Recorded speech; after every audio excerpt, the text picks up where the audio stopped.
नाज़रीन, पानी खोट तोड़े कॉम्प्रेस अॻवाननि ऐं कारकुननि जे गिरफ़्तारियुनि ख़िलाफ़ सिंध हारी कमेटी जे सॾ ते मातलीअ में चैनल मोरी टंडो ग़ुलाम रोड खां बस स्टॉप ताईं रैली कढी धरणो हयो वियो।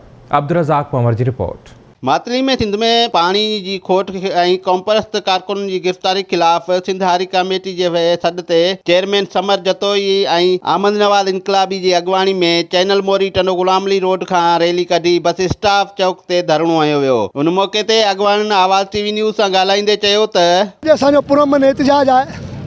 हिकिड़े तरफ़ असांजूं ज़मीनूं पेरिया टाउन ठाहे हिकिड़ो नयो सिंध में इसराइल पियो क़ाइमु कयो वञे, ॿिए तरफ़ वफ़ाक़ जे तरफ़ां पाणी रोकियो पियो वञे, असांजूं ज़मीनूं बंजर लॻी पियूं आहिनि, सिंध जे हारनि सां ज़ुल्म लॻो पियो आहे। हिकिड़े तरफ़ तालीम कान्हे, पानी ठा त सिंध जे माण्हुनि खे पंहिंजो जेको उहो राइट आहे उहो उन्हनि खे मिलणु खपे।